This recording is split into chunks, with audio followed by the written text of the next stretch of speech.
All right, Seth, Casey, and Abigail, this is English, and we are on page 27 and 28 today. A little bit of review from last week.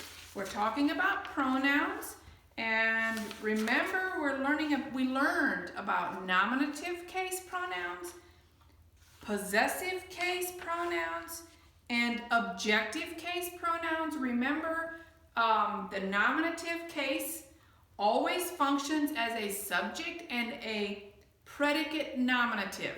Those words were like he, she, it, you, I, and we. Those were, and they, I forgot they. Those are functioning as subjects or predicate nominatives. Those are the nominative case pronouns. The objective case functioned as a direct object, indirect object, or an object of preposition.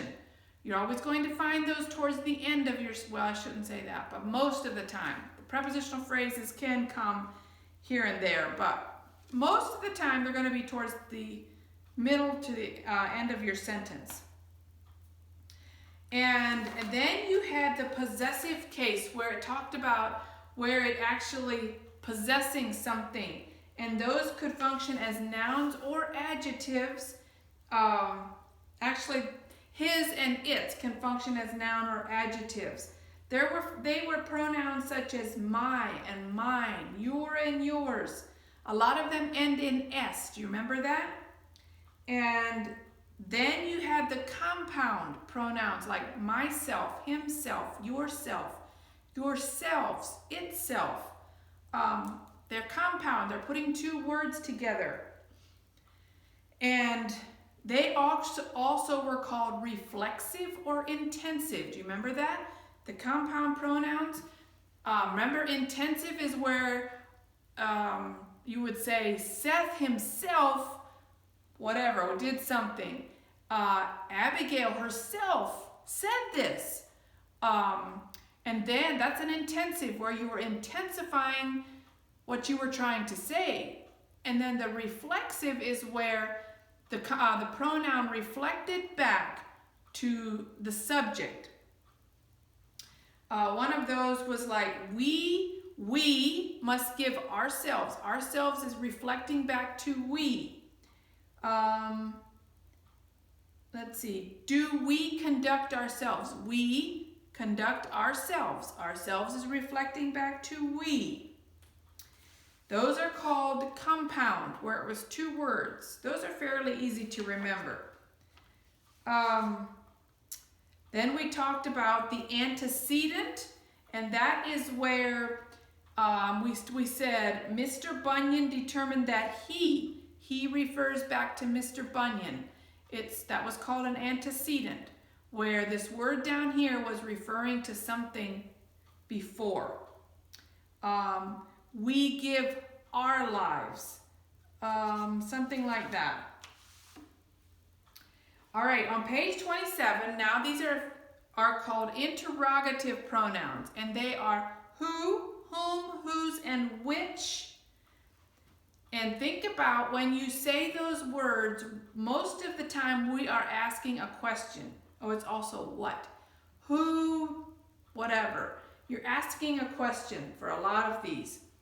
And it says, who is used only as a subject or predicate nominative, whereas whom is always used in the position of a direct object or object of preposition. Remember, a direct object answers the question to whom or for whom, if you can remember that. Think about whom functioning as a direct object. Again, I will say these are called interrogative pronouns, and they are, let me write them down here. Who, whom, which, what, and whose. All right, and who is only used as a subject or a predicate nominative. Whom is always used in the position of a direct object or object of preposition. Who is your supervisor? Who? It didn't say Mr. Troy is your supervisor. It just said who. This is a pronoun that's taking the place of a noun, and it's functioning as a subject. All right, in numbers 1 to 4, we're supposed to write who or whom in the blank. So remember, who is the subject, whom is going to be a direct object or object of preposition. So let's look at number 1. Blank can understand Mr. Bunyan's sorrow at his wife's sudden death. All right, so it says blank can understand. This is the subject. So does who or whom function as a subject? Remember, it's who. Who can understand? Number 2 says to blank should he turn for comfort. To who or whom? This this blank is functioning as an object of preposition. To is a preposition. To, and which one functions as in a prepositional phrase? To whom? Whom should he turn for comfort? Number 3 says blank was going to care for the children and for the home and children now. Here's the subject. Blank was going. Who was going to care? Number 4, blank could he find to love his blind daughter Mary? Now this one maybe is a little bit easier. Sometimes it's easier to put them in a telling sentence, and then you can decide how it's functioning. He could find whom to love his daughter. So there's the subject, here's the verb. He could find whom. We need a direct object. Whom is functioning as a direct object. Whom could he find? Now number 5 says think. When would the pronouns listed above not be interrogative pronouns? So they're saying that not always is who, whom, which, these words functioning as interrogative pronouns. When would they not be interrogative pronouns? What does interrogative mean?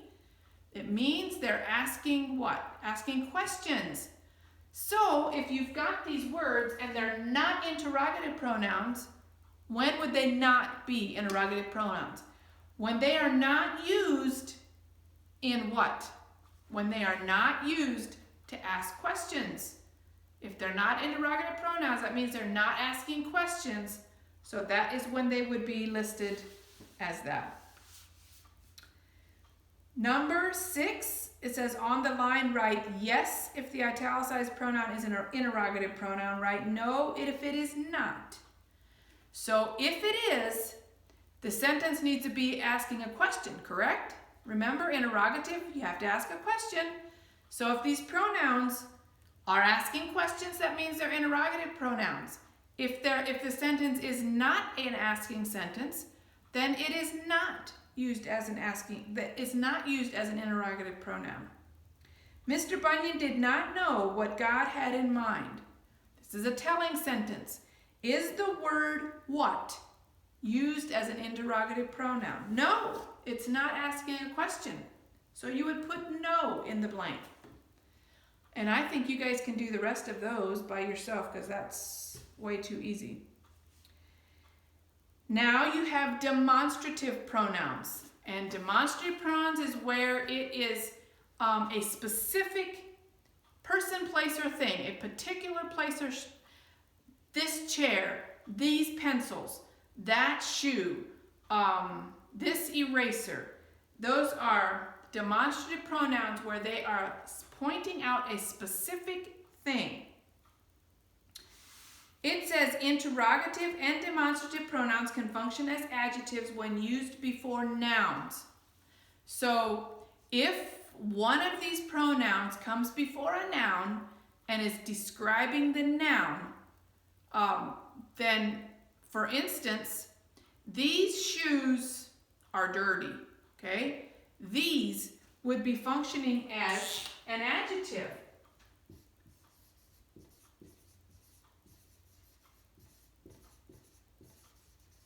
These shoes are dirty.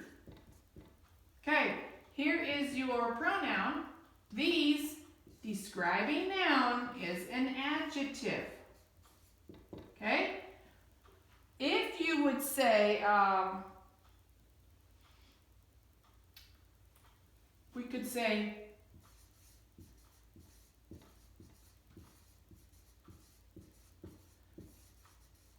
if I said, whose shoes are these? These, that is not a, here's my adjective. Whose shoes are these? These is functioning as a, that's predicate noun. Predicate noun. I didn't say, I think I'm right on that. I'm thinking that is functioning as a pronoun there. Whose shoes, describing your shoes, is functioning as an adjective. Let's look at some of them on page 27, 10 to 18. You're supposed to write if it's functioning as a pronoun or an adjective. Number 10 says, could this young woman be God's choice to take Mary's place? Could this young woman? So you've got this young woman.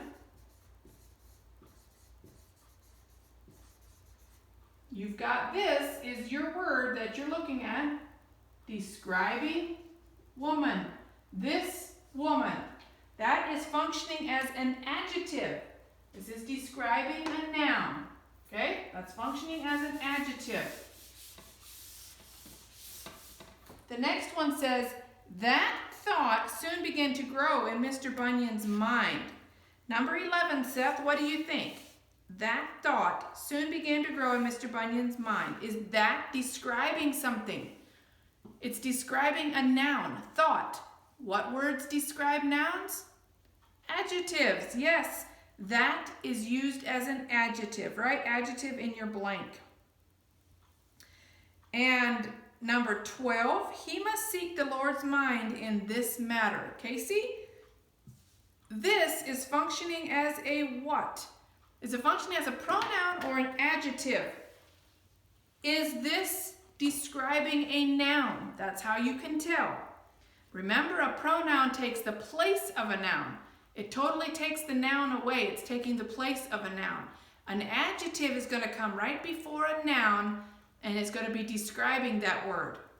This matter. Matter is a noun here. This is functioning as an adjective. And number 13, Abigail, the wise believer always seeks the Lord's mind in decisions such as this. So number 13, the wise believer always seeks the Lord's mind in decisions such as this. Is this describing any nouns? No, it's taking the place of a noun. It's actually in place of something, of a different word. It's you functioning as a pronoun here, okay? Pronouns take the place of nouns. Adjectives describe nouns. So number 13 is a pronoun. All right, you guys can finish that page. Let's go to page 28. These are called relative pronouns. And if you notice, most of these are exactly what the interrogative pronouns, and I just erased them. But the only word they added here was the word that. But again, it's who, whom, whose, which, what, and that. Now, you just write them down here again. Who, whom, which, what, and that, and I forgot whose. Who, whom, whose, which, what, and that. Okay, this time they're going to be relative pronouns.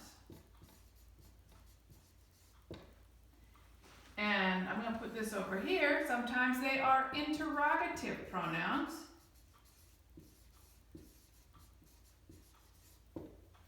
And that is when they ask a question. Relative pronouns they're used as the relative pronouns when they're used to introduce adjective clauses. And an adjective clause is going to be set apart a lot of the times. I shouldn't say all the time, but a lot of times in by a comma, either before the clause, sometimes before and after the clause if it's in the middle of a sentence, but not always. Not always is it going to be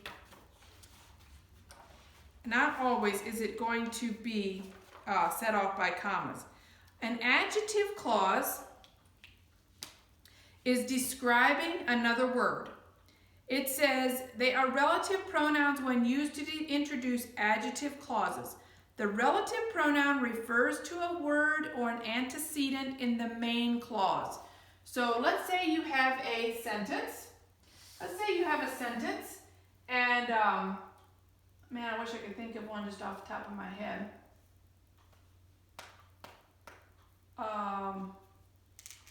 Okay,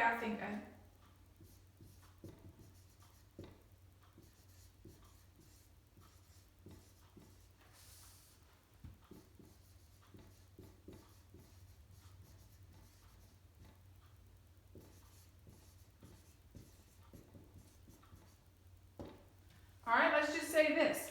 Kim, who was the teacher, was sick. All right, this is an adjective clause. This whole clause right here is called an adjective clause because it's describing Kim. It's describing a noun. You notice the word that sets the clause off. Who? It's a relative pronoun. It is introducing an adjective clause.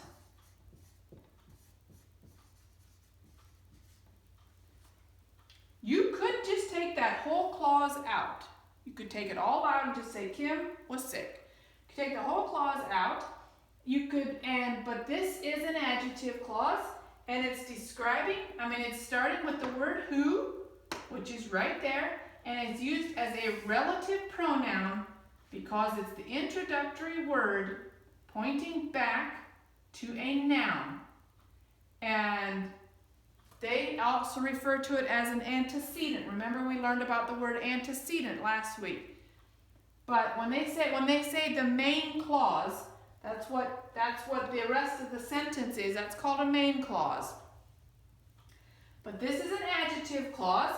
So these words right here, when they are introducing an adjective clause, if it would have been who or whom, which, what, that, whose, it's an adjective clause. So now it's used as a relative pronoun. If this would have been an asking sentence or some kind of this word would have been used in a sentence that's asking a question, then it would have been used as an interrogative pronoun. But on this sentence, it's used as a relative pronoun. Hope that makes sense. I know they're throwing a lot of stuff in here in the last couple pages, different words, relative pronouns, all of that, but hopefully it's making some sense. If you look at sentences 1 to 10, it says an adjective clause is italicized. So in your book, this whole clause would have been italicized. They're actually making it pretty easy for you right now because they're actually italicizing them. I don't think it's always going to be like that. No, not always.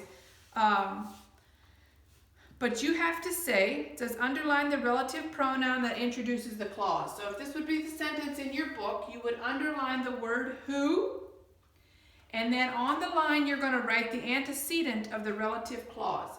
So in other words, if this sentence would have been in your pace, you would have underlined the word who, and you would have put Kim on the blank. In other words, what is the who in your sentence? Or the word who is referring to which word? That's called an antecedent. Let's look at the number 1. It seemed nothing could destroy the peace and happiness that existed in the Bunyan home. It seemed nothing could destroy the peace and happiness that, you see the italicized phrase, that existed in the Bunyan home. The word that is introducing that clause is the word that. Underline that. Now, what is that referring to in your sentence? It seemed nothing could destroy the peace and happiness that existed. It's talking about peace and happiness. That's what it's referring to. That's what you want to put on your blank. Peace and happiness. Number 2 says, Elizabeth, who was a loving wife and mother, fit perfectly into the family. Again, find your adjective clause. It's italicized. Underline the word that is introducing the clause, which is who. Who is referring to what word? Elizabeth, who was a loving wife and mother. Who is referring to Elizabeth? That's the word you want in your blank. Number 3, we'll do one more. She even copied the manuscripts that Mr. Bunyan wrote. That Mr. Bunyan wrote, that is your adjective. That is your relative pronoun you want to underline. And that Mr. Bunyan wrote is referring back to what word? Manuscript. It's talking about manuscripts. That's what you're going to do with the rest of those. Let's go down to the bottom of the half of the last page. Clauses have subject and verbs. Sometimes the subject of the clause is the relative pronoun. Sometimes it's another word and sometimes another word is the subject of the clause. All right, if you look at the clause that I used here, who was the teacher? Here's your subject, who. Who was? My subject and my verb right there. Subject and verb. In your adjective clause, there is always a subject and a verb. Sometimes they're saying sometimes that word is your subject, not always.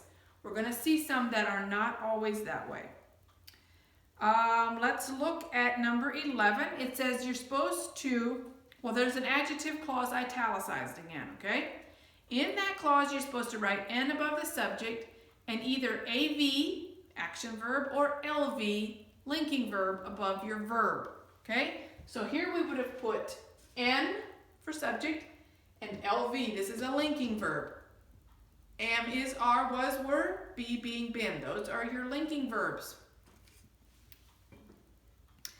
Remember when you have a verb phrase. If I would have had a verb phrase, let's say my verb is have run. Put your action verb label above your main verb, not here, okay? You would have put my noun over here and action verb. You're going to have some verb phrases. All right, we're going to do the first 3.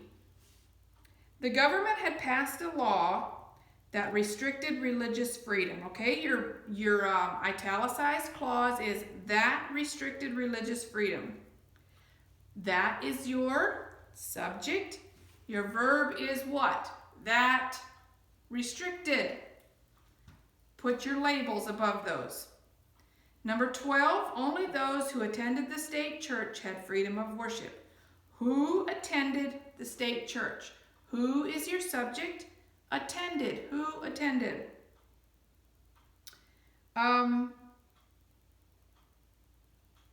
Let's jump. I was going to do 13. You guys can do 13. Let's go down to 14. Here's one of them where the relative pronoun is not the subject.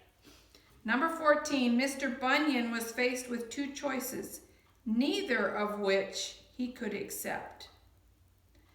All right, so your relative pronoun could be which. That's your relative pronoun, but that is not the subject. Of which is a prepositional phrase, okay? Remember, they can function as your subject, but not always. Of which is a prepositional phrase. He is actually your subject. He could accept, and that's your verb. Okay, that's one of them where the relative pronoun is not the subject. All right, finish that page, and that is all for today. We'll go tomorrow, and you'll learn about one more different kind of pronoun. We've learned about relative pronouns today. These can introduce adjective clauses. That's what we just did. Can introduce adjective clauses. They can also function as an interrogative pronoun, but those are really easy to find. It's when your sentence has a question. When it asks a question, it's going to be an interrogative pronoun. We learned about the different kinds of personal pronouns and review them. Go back and review them. Tomorrow we're going to learn about indefinite pronouns. But we'll talk about those tomorrow. So that's all for today. Enjoy your day and have a good one.